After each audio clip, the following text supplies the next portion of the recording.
எபிரேயர் 8ஆம் அதிகாரம். இயேசு கிறிஸ்துவின் உடன்படிக்கையின் மேன்மை. புதிய உடன்படிக்கையின் தலைமை குறி இயேசுவே. இத்தகைய தலைமை குரு நமக்கு வாய்த்துள்ளார் என்பதே இதுகாரும் நாம் கூறியவற்றின் தலையான கருத்து. இவர் விண்ணகத்தில் பெருமை மிகு கடவுளுடைய அரியணையில் வலப்பக்கத்தில் வீற்றிருக்கிறார். அங்கே மனிதரால் அல்ல, ஆண்டவராலே அமைக்கப்பட்ட உண்மையான கூடாரமாகிய தூயகத்தில் ஊழியம் செய்கிறார். ஒவ்வொரு தலைமை குருவும் காணிக்கைகளையும் பலிகளையும் செலுத்தவே ஏற்படுத்தப்பட்டிருக்கிறார். எனவே பலி செலுத்துவதற்கு இவரிடமும் ஏதேனும் ஒரு பொருள் கட்டாயம் இருக்க வேண்டும். உலகிலேயே இருந்திருப்பார் என்றால் இவர் குருவாக இருந்திருக்க மாட்டார். ஏனெனில் திரு சட்டத்தின்படி காணிக்கைகளை செலுத்த ஏற்கனவே இங்கு குருமார்கள் இருக்கிறார்கள். இவர்கள் வழிபடும் இடம் விண்ணக கூடாரத்தின் சாயலும் நிழலுமே.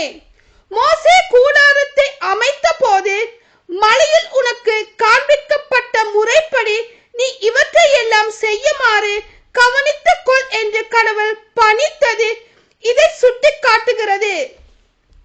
ஆனால் இவரோ அவர்களுடைய குருத்துவ பணியை விட மிக மேன்மையான குருத்துவ பணியை பெற்றிருக்கிறார்.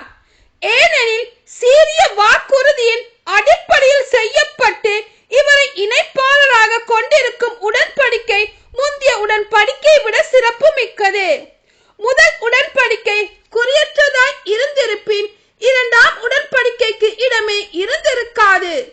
ஆனால் கடவுள் அவர்களது குற்றத்தை எடுத்து கூறி சொன்னது இதுவே: இதோ நாள்கள் வருகின்றன, அப்போது இஸ்ரேல் வீட்டாரோடும் யூதாவின் வீட்டாரோடும் புதிய உடன்படிக்கை ஒன்றை செய்து கொள்வேன் என்கின்றார் ஆண்டவர். எகிப்து நாட்டில் இருந்து அவர்களுடைய மூதாதையரை கைப்பிடித்து நடத்தி வந்த பொழுது நான் அவர்களோடு செய்து கொண்ட உடன்படிக்கை போன்று இது இராது. ஏனெனில் நான் அவர்களோடு செய்து கொண்ட உடன்படிக்கையை அவர்கள் மீறிவிட்டார்கள், நானும் அவர்கள் மீது அக்கறை கொள்ளவில்லை என்கின்றார் ஆண்டவர்.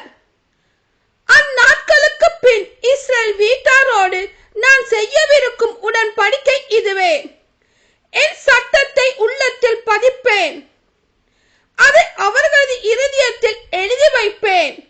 நான் அவர்களின் கடவுளாய் இருப்பேன், அவர்கள் என் மக்களாய் இருப்பார்கள் என்கின்றார் ஆண்டவர். இனிமேல் எவரும் ஆண்டவரை அறிந்து கொள்ளும் என தம் அடுத்தவருக்கோ சகோதர சகோதரிகளுக்கோ கற்றுத்தர மாட்டார். ஏனெனில் அவர்கள் பெரியோர் முதல் சிறியோர் வரை அனைவரும் என்னை அறிந்து கொள்வர். அவர்கள் தீ செயலை நான் இரக்கத்தோடு மன்னித்து விடுவேன். அவர்களுடைய பாவங்களை இனிமேல் நினைவு கூற மாட்டேன். புதியதோர் உடன்படிக்கை என்பதால் முன்னையதை அவர் பழையதாக்கி விட்டார். பழமையானதும் நாள்பட்டதும் விரைவில் மறைய வேண்டியதே. ஆமென்.